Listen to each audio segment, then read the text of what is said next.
Hello friends, welcome to exam stock guys. आप सभी का हार्दिक स्वागत है आपके अपने यूट्यूब चैनल एग्जाम स्टॉक पर।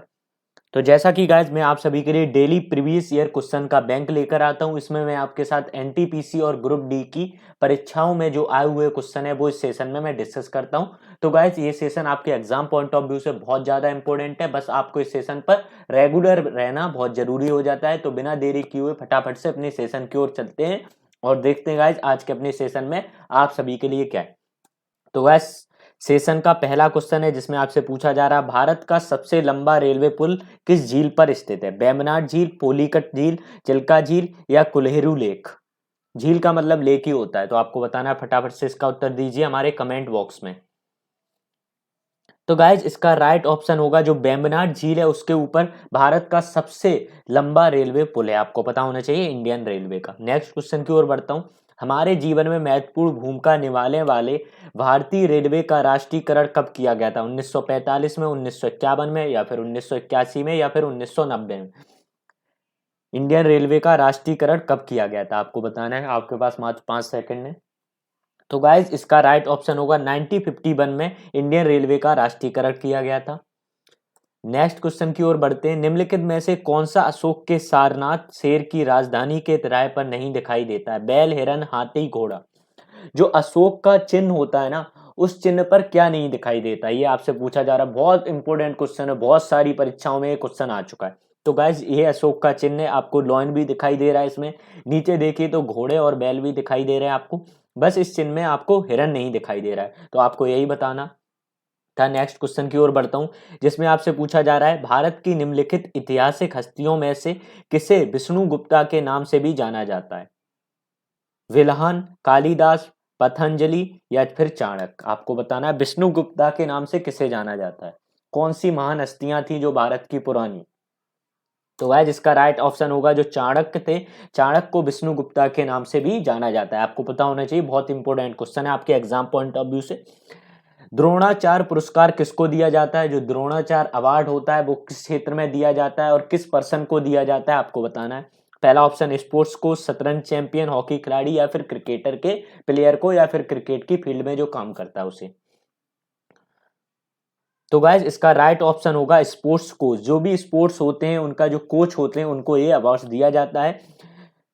तो स्क्रीन पर जो फोटो लगी है द्रोणाचार्य अवार्ड की, आप देख सकते हो इस प्रकार का द्रोणाचार्य अवार्ड होता है। नेक्स्ट क्वेश्चन की ओर बढ़ते हैं। नहीं, क्वेश्चन आपसे पूछ रहा है केंद्र शासित प्रदेश, सॉरी दोबारा से रिपीट कर रहा हूं, केंद्र शासित प्रदेश लक्षद्वीप की भाषा है तमिल, हिंदी, मलयालम या फिर तेलुगु।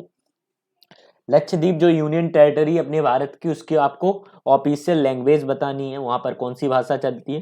तो वहां पर मलयालम भाषा चलती है। आपको पता होना चाहिए, बहुत इंपॉर्टेंट क्वेश्चन है ये भी, क्योंकि अपन लोग लक्षद्वीप में इतना इंटरेस्ट नहीं लेते। ये सारी बहुत अपने बहुत अलग क्षेत्र में है, यहाँ पर बहुत कम लोग जाते हैं, तो इनकी भाषाएं भी अपन नहीं कभी पढ़ते। तो इस यही क्वेश्चन में आपसे पूछ लिया जाता है एग्जाम में।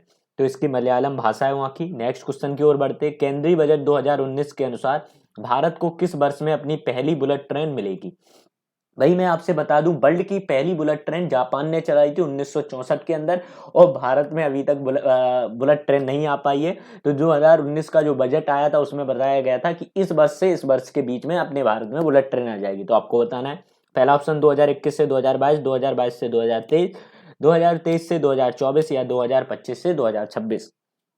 तो गाइज इसका राइट ऑप्शन है 2022 से और 2023 के बीच में भारत के अंदर पहली बुलेट ट्रेन आ जाएगी 2019 के केंद्रीय बजट के अनुसार। अब देखते हैं क्या होगा आगे। नेक्स्ट क्वेश्चन की ओर बढ़ते हैं जिसमें आपसे पूछा जा रहा है, निम्नलिखित में से कौन भारत का सबसे पुराना राजवंश था? सबसे पुरानी डायनेस्टी कौन सी थी भारत में? आपसे ये पूछा जा रहा है। मौर्य, गुप्ता, कुपासड़ या फिर कर्ण। तो गाइज इसका राइट ऑप्शन आपको देना है कमेंट बॉक्स में, फटाफट से दे दीजिए गाइज। इसका राइट ऑप्शन होगा जो मौर्य डायनेस्टी थी, 250 बीसीई में आई थी ये डायनेस्टी, और ये भारत की सबसे पुरानी डायनेस्टी। आपको पता होना चाहिए, पेपर में ये बहुत ज्यादा क्वेश्चन पूछा जाता है क्योंकि सबसे ओल्डेस्ट डायनेस्टी है ना, तो मौर्य डायनेस्टी हो गई। लोक नृत्य घूमर किस राज्य से संबंधित है? जम्मू और कश्मीर से या फिर पंजाब या फिर हिमाचल प्रदेश या फिर राजस्थान। जो फोक डांस है घूमर, वो कौन से राज्य से संबंधित है या कौन से राज्य में प्रसिद्ध है आपको बताना है। एक घूमर म्यूजिक भी होता है जो मैंने आपसे कल डिस्कस किया था इसी सेशन में। तो आप दोनों बताइए, क्योंकि जो घूमर म्यूजिक है वो कहाँ का है और जो घूमर डांस है वो कहाँ का है। तो जो घूमर डांस है वो राजस्थान के अंदर किया जाता है। राजस्थान का बहुत ही फेमस नृत्य है, आप देख लीजिए इस तरीके से महिलाएं इस डांस को करती हैं। भाई घूमर म्यूजिक की बात करूं तो वो एक जो अपनी जम्मू एंड कश्मीर के अंदर से प्रसिद्ध है। नेक्स्ट क्वेश्चन की ओर बढ़ते हैं। जनगण मन किस वर्ष में राष्ट्रीय गान के रूप में अपनाया गया था, आपको बताना है। जो अपना जनगण मन एक राष्ट्रीय गान है उसको कौन सी वर्ष में भारत ने अपनाया था, 1948 में या फिर 1949 में या फिर 1950 में या फिर 1951 में, आपको बताना। और इसे किसके द्वारा लिखा गया था आपको ये भी बताना है। तो गाइस 1951 में इसे अपने भारत ने अपना लिया था एक राष्ट्रीय गान के रूप में। इसे लिखने वाले थे अपने रविन्द्रनाथ जी टैगोर जी। तो नेक्स्ट क्वेश्चन की ओर बढ़ता हूं जिसमें आपसे पूछा जा रहा है निम्नलिखित में से कौन भारत का सबसे लंबा रेलवे जोन है। निम्नलिखित में से कौन सा होना चाहिए थे, यहाँ पे कौन लिख गया, निम्नलिखित में से कौन सा भारत का सबसे लंबा रेलवे जोन है, आपको बताना। उत्तर रेलवे, मध्य रेलवे, पूर्व रेलवे या फिर पश्चिम रेलवे। तो गाइज इसका राइट ऑप्शन होगा उत्तर रेलवे भारत का सबसे लंबा जोन है, आपको पता होना चाहिए। ये सारे क्वेश्चन आपके एनटीपीसी में हर साल रिपीट ही होते हैं। गाइज नेक्स्ट क्वेश्चन की ओर बढ़ते हैं। मसाला पार्क राजस्थान के किस शहर से संबंधित है, इसे स्पाइस पार्क भी कहा जाता है। और एक मसाला पार्क मध्य प्रदेश के एक जगह है, वहां से मुझे अभी नाम नहीं आ रहा है, वहां पर भी है। वैसे इसका उत्तर दीजिए आप। कोटा, जोधपुर, रामगंज मंडी या सवाई माधवपुर। तो गाइज इसका राइट ऑप्शन होगा जोधपुर। आप देख सकते हो स्क्रीन पर स्पाइस पार्क है, ये मसाला पार्क के नाम से जाना जाता है। एक मध्य प्रदेश के भी अंदर है मसाला पार्क, तो आपको दोनों याद रखने हैं। नेक्स्ट क्वेश्चन की ओर बढ़ते हैं जिसमें आपसे पूछा जा रहा है सांची में महान स्तूपा है, जो ग्रेट स्तूपा है सांची का, वो कहाँ पर स्थित है, आपको बताना है। उत्तर प्रदेश, मध्य प्रदेश, अरुणाचल प्रदेश या फिर आंध्र प्रदेश। बहुत इंपॉर्टेंट क्वेश्चन है, बहुत पेपर में पूछा जाता है, बहुत सारे एग्जाम में ये क्वेश्चन आता है। तो गाइज इसका राइट ऑप्शन होगा मध्य प्रदेश के अंदर स्थित है। नेक्स्ट क्वेश्चन की ओर बढ़ते हैं। रावण की पत्नी कौन है, who is the wife of Ravan.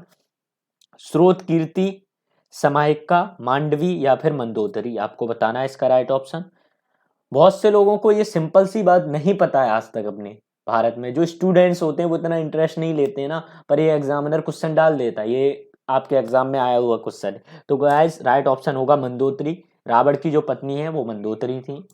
वही नेक्स्ट क्वेश्चन की ओर बढ़ते हैं। प्रथम राजधानी एक्सप्रेस जो नई दिल्ली को अन्य सबसे बड़े शहरों से जोड़ती है किस वर्ष शुरू की गई थी। अपने भारत की जो पहली राजधानी थी वो कौन से वर्ष, राजधानी एक्सप्रेस आपने सुनी होगी, वो किस वर्ष स्टार्ट की गई थी, आपको बताना है। 1965, 1967, 1959 या फिर 1980। तो गाइज इसका राइट ऑप्शन होगा 1959 के अंदर भारत के अंदर पहली राजधानी एक्सप्रेस चलाई गई थी। नेक्स्ट क्वेश्चन की ओर बढ़ता हूँ।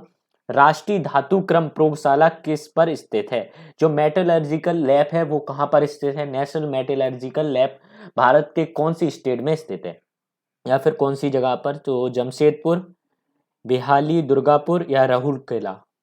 तो गाइज इसका राइट ऑप्शन है जमशेदपुर के अंदर नेशनल मेट्रोलॉजिकल लेबोरेटरी स्थित है। बहुत इंपोर्टेंट क्वेश्चन है, बहुत बार पूछ लिया जाता है।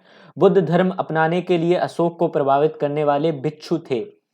क्वेश्चन आपसे पूछ रहा है जो बुद्ध धर्म था उसको अशोक के द्वारा अपनाया गया था, तो इसको मतलब उन्हें इसके बारे में सारी चीजें बताई गई और उनको प्रेरित किया गया कि आप अपनाइए। तो कौन से गुरु थे आपसे पूछा जा रहा है, विष्णुगुप्ता, उपगुप्ता या ब्रह्मगुप्ता या बृहद्रथ।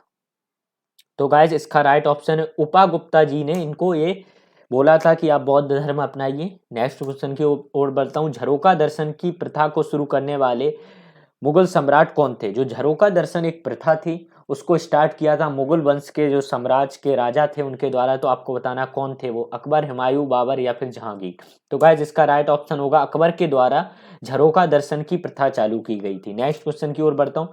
किस राज्य या केंद्र शासित प्रदेश में आधिकारिक भाषा के रूप में फ्रेंच है, वहां पर फ्रेंच भी बोली जाती है, आपको बताना वो एक इंडिया की स्टेट है। गोवा, लक्षद्वीप, पौंडीचेरी, दीप या दमन, दीव और दमन। तो गाइज इसका राइट ऑप्शन होगा पौंडीचेरी के अंदर फ्रेंच भाषा भी बोली जाती है और साथ में तमिल और इंग्लिश भी बोली जाती है, आपको इतना और पता होना चाहिए। नेक्स्ट क्वेश्चन की ओर बढ़ते हैं। हरारे किसकी कैपिटल है, आपको बतानी है। क्यूबा, जिम्बाब्वे, जाम्बिया या फिर दक्षिण अफ्रीका। तो गाइज इसका राइट ऑप्शन है जिम्बाब्वे जो है उसकी हरारे कैपिटल है, आपको पता होनी चाहिए थी। भारतीय रेलवे कल्याण संगठन जो भारतीय रेलवे के कल्याण के लिए काम करता है का मुख्यालय कहाँ है, आपको बताना है। इंडियन रेलवे वेलफेयर ऑर्गेनाइजेशन का हेडक्वार्टर कहाँ है, मुंबई, चेन्नई, तमिलनाडु या फिर दिल्ली के अंदर। तो इसका राइट ऑप्शन है न्यू दिल्ली के अंदर इंडियन रेलवे वेलफेयर ऑर्गेनाइजेशन का हेडक्वार्टर है। नेक्स्ट क्वेश्चन, भारतीय रेलवे खान पान और पर्यटन निगम IRCTC की टैगलाइन क्या है, आपसे पूछी जा रही। आपने बहुत बार सुना होगा IRCTC, तो इसकी टैगलाइन है राष्ट्र की जीवन रेखा, the life line of the nation. इसकी क्या है टैगलाइन, आपको पता होना चाहिए। नेक्स्ट क्वेश्चन की ओर बढ़ता हूँ, मीराबाई के पति का नाम क्या था, आपको बताना है। तो गाइज इसका राइट ऑप्शन होगा भोजराज जी का, जो भोजराज जी थे वो मीराबाई जी के पति थे। आपको पता होना चाहिए, जो मीराबाई बहुत बड़ी भक्त थी अपने कृष्ण जी की। नेक्स्ट क्वेश्चन की ओर बढ़ते हैं, भारत की पहली डबल टैकर ट्रेन कौन सी थी, आपको बताना है। तो ये ट्रेन थी अहमदाबाद मुंबई सेंट्रल एक्सप्रेस, जो भारत की पहली डबल टैकर ट्रेन थी। लास्ट क्वेश्चन है जो आज का अपना, जिसमें पूछा जा रहा है स्वच्छ रेलवे स्वच्छ भारत अभियान किस रेलवे मंत्री द्वारा शुरू किया गया था, पीयूष गोयल, ममता बनर्जी, लालू प्रसाद यादव या फिर सुरेश प्रभु। तो गाइज ये 2016 के अंदर लॉन्च हुआ था, ये सुरेश प्रभु जी के द्वारा लॉन्च किया गया था। वहीं मेरा आपसे पूछा प्रेजेंटली में जो रेलवे के मिनिस्टर कौन है अभी, तो गाइज वो पीयूष गोयल जी हैं, आपको पता होना चाहिए। और सुरेश प्रभु ने स्वच्छ रेलवे स्वच्छ भारत मिशन को लॉन्च किया था। गाइज अपना सेशन यहीं पर समाप्त होता है। गाइज अगर आपको ये सेशन अच्छा लगा हो तो लाइक कीजिए, शेयर कीजिए और लोगों तक पहुंचाइए। आज कम टाइम था इसलिए मैंने बहुत जल्दी जल्दी फिनिश किया है सेशन को, जिससे आपको टाइम पर मिल पाए। आज थोड़ा बिजी था, कोई बात नहीं, नेक्स्ट टाइम से आपको टाइम भी दिया जाएगा क्वेश्चन सॉल्व करने का, सब कुछ करने का। तो गाइज टेंशन लेने का नहीं, लाइक कर दीजिए, शेयर कर दीजिए और चैनल को सब्सक्राइब कर लीजिए। और भी कोई वीडियो चाहिए हो तो कमेंट बॉक्स में लिख दीजिए आप। थैंक यू एवरीवन, अपनी क्लास यहीं पर समाप्त होती है, लाइक कीजिए। थैंक यू एवरीवन, कल अपन मिलते हैं इसी टाइम पे फिर से।